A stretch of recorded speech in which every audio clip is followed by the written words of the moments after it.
Welcome everyone to the 9 Principles of Spiritual Recovery channel. I'm Ken, and thanks for visiting. And this picture behind me, this is stretched probably about an hour away from where I live. And if you close your eyes, you can hear the waves crashing. But nope, nice peaceful spot. One of my favorite places. Pretty stress-free. Going down there, take a nice long walk. Hoping to get down there again before it's too cold to enjoy it. But this video is another one in the series about the stressors to behavior cycle. And this is about phases 4, 5, and 6, which is desire, attitudes, and beliefs. And the next video will wrap up that series with phases 7, 8, and 9, which is values, will, and behaviors. So pretty much what this channel is about is helping folks kind of identify the stressors and then figure out a way to address them and not have to re-experience them a lot. And in that way, they can have better lives, happier lives, easier lives. That's the whole idea. But if you're here at this channel, you've probably been dealing with some stress from a bunch of different sources. We call those sources of stress stressors, and hence you get the title of the stressors to behavior cycle. And it's pretty straightforward. We'll have a kind of an explanation of that a little later on in the video.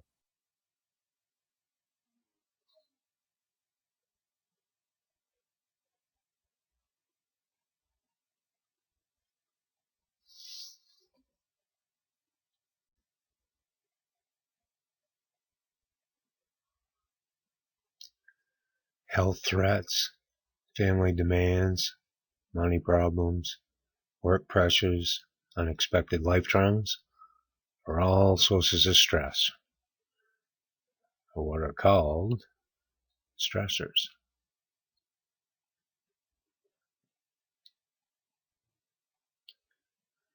The stressors include problems, pressures, demands, threats, and traumas. Stressors are things, including people, that cause stress.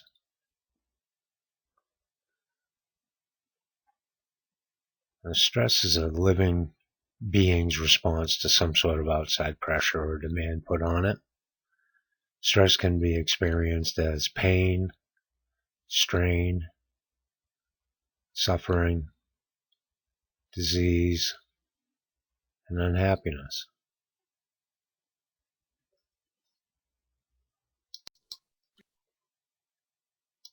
So for some people, the whole thing gets cyclical after a while. Stress, or the effect of experiencing a stressor, causes people to have physical, body, and emotional responses. And those influence thought and desire formation, as well as expression of attitudes, adoption of beliefs and values, the development of will or intention, and the determination of behaviors. And one of the central kind of principles of this whole approach is that behaviors either reinforce or resolve stressors. So if an action resolves a stressor, that means it addresses it so we can cope with it. We'll either not experience it again, or if we do, we'll know how to cope with it better. It won't have as much of an effect on us. So we can minimize the amount of stress that it produces for us. If an action otherwise reinforces a stressor or doesn't address it, doesn't help us cope with it, makes the situation worse, we're probably going to experience the same stressor again and again and again. And each time we do, the effect may be more stressful than our earlier experiences of that stressor. And as we know, stress causes all kinds of problems. So we want to try to be able to cope with these things and take care of business ahead of time. before it starts to cause problems.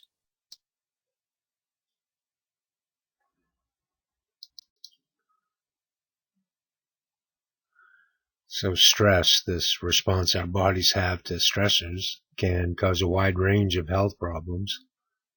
And some of these symptoms are identified by the American Institute of Stress.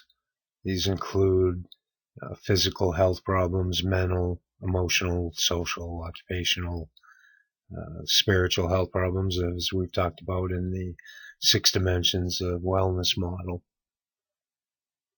So some of these things are pretty common: headaches,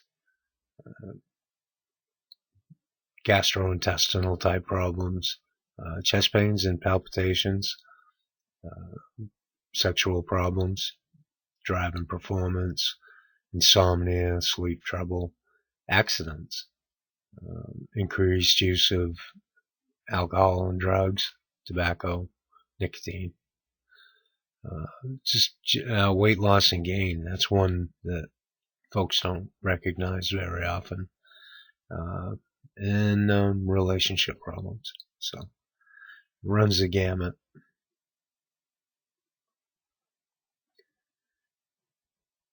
When we talk about spiritual recovery, we're talking about a specific approach to recovery, which we can kind of describe this way. Recovery is getting back our ability to change and grow and cope with our own life stressors. It's that simple. Coping with our own stressors in life. If we can do that, we can live an easier and happier life. We can have healthier relationships and experience much more pleasure than pain. So here at the 9 Principles of Spiritual Recovery channel, our mission is to help anyone suffering from life stressors to learn how to develop and implement a plan for change and growth and recovery in order to build spiritual practices to cope with stressors and make life easier and happier. So our approach is to use the 6 dimensions of wellness model along with the stressors to behavior cycle and the 9 principles of spiritual recovery framework to help people develop those plans for growth and change.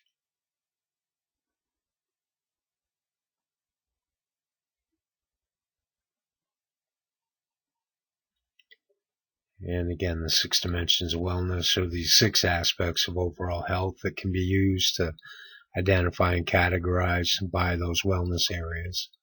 One's stressors as part of developing and implementing a plan for change and growth in recovery through development of spiritual practices. We get used to that phrase, plan for change and growth in recovery through development of spiritual practices. It's kind of the whole idea here. The stressors to behavior cycle, again, is a cycle of 9 phases that can be used to, again, identify and categorize one's stressors and analyze the resultant feelings, thoughts, desires, attitudes, beliefs, values, will, or intentions, and behaviors as part of that process of planning for change and growth and recovery. And then the 9 principles of spiritual recovery. This is a set of 9 spiritual practices that can be developed to help with that planning process.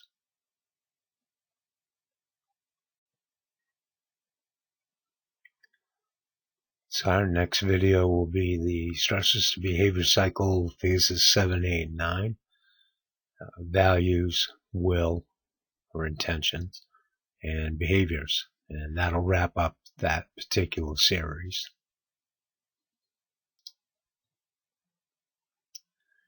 This is the stressors to behavior cycle, or S2B for short. That's what the cool kids call it. So there are 9 phases in the cycle, beginning at the maroon triangle between behaviors and stressors. and moving clockwise. Between each phase, you'll see these intervention points. And these are places at which we can assess our plan and our process.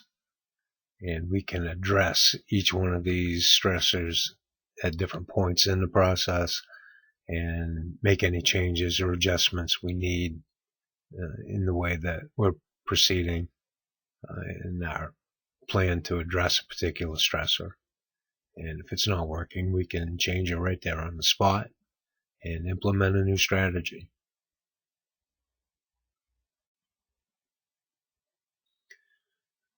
So the 9 phases of the stressors to behavior cycle. Talked about these in other videos. Stressors, basically these problems, pressures, demands, threats, and traumas. Feelings, those would be body responses to stressors and emotions. Things like anger, depression, anxiety, fear. Thoughts, ideas, and patterns of thinking.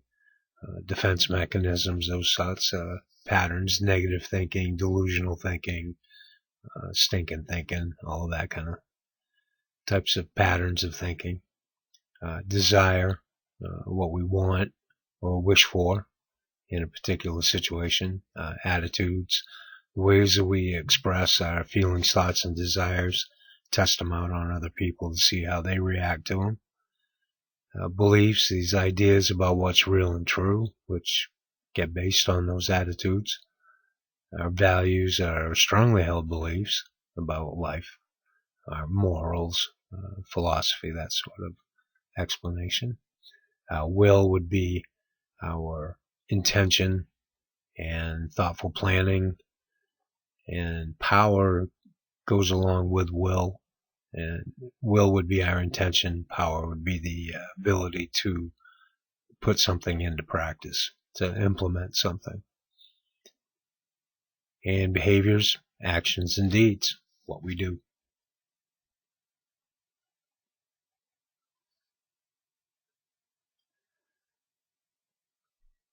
So these phases 4, 5, and 6 are desire, attitudes, and beliefs.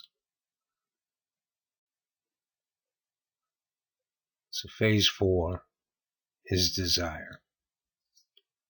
And again, these are our wants, our wishes in a particular situation. Also call this the conceptual self-talk phase, which involves the processes of origination and imagination of ideas and our thoughts about what we want in terms of an outcome in a situation. And so it's at this phase that expectations start to develop and take root.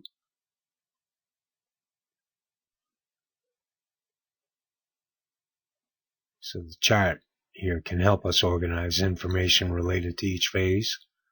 So for desire, we see the general description, internal voice or monologue a person conceives about what he or she wants to do, or you could put wishes for in a particular situation. So desire for an outcome.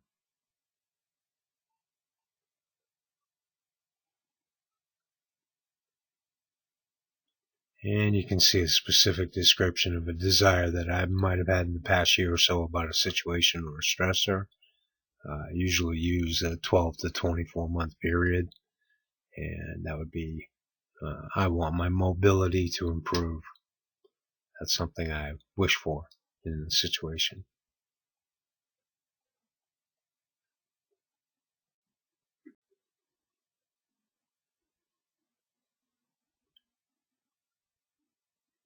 And phase 5 would be about our attitudes. And these are our feelings, thoughts, and desires as we express them to other people, generally to test what we're feeling and thinking about and wanting or wishing for in a situation. And depending on the reactions of others, we may give their opinions some consideration when deciding what we'll do in a particular situation. So these expressions take the form of speech, body language, writing, phone calls, text, all of that kind of communication. And so we have a general description for attitudes, and these would be our expressions of feelings and thoughts a person has and tests on others for their responses, whether those responses are supportive, unsupportive, or neutral. And a specific description of one I might have had an attitude is I may have been expressing to other people, I need to find a new doctor who can help me figure this all out. And depending on what I got back for feedback, I might either look for a new doctor, not look for a new one, or just let it ride for a while.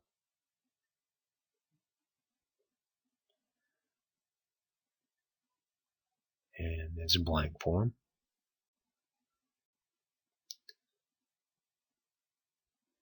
And so phase 6 of the cycle is beliefs. And again, these are ideas about what's real and true. And these things may be subject to change on a fairly quick basis.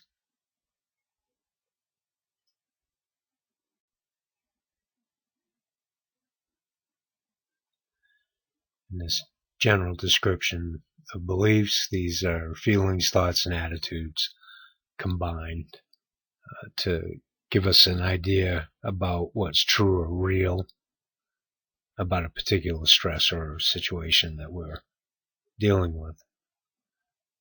In a specific example I might have had, if I can find a new doctor, I can get a diagnosis and get the right treatment. So that was a belief that I might have had. Now, over the last year or two, I've had an excellent primary care doctor. So that's not something that I would have been thinking over the last year or so. Prior to finding this doctor, yeah, that was something I thought about. At the beginning of this process, I had to find a new primary care. I found a great one. Very, very happy, very grateful for him. And there's a blank you can use.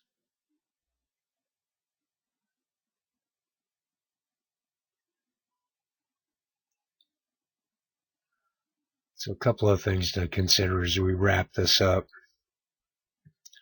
What desires, attitudes, and beliefs have you had over the past year or two that have caused you to make choices and take actions that were unhealthy and made your life more stressful?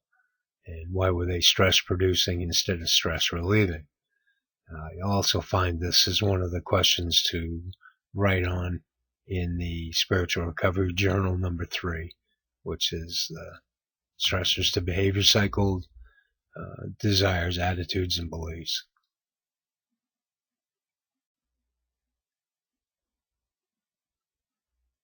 The second question is the same, except we're looking at the duration of your lifetime, not just the last couple of years. And again, those desires, attitudes, and beliefs you've had that caused you to make choices that weren't so healthy and brought more stress into your life. And why were they more stressful than not? And again, that's part of journal number 3 on the video.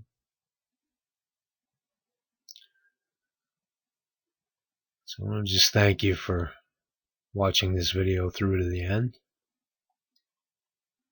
And as always, if you find something that you enjoyed or is interesting or enlightening, or something made you chuckle, please consider hitting the like button, subscribing to the channel, signing up for notifications, sharing this video with like-minded people, or leaving a comment in the comments section. So again, folks, thank you, and take care, everybody.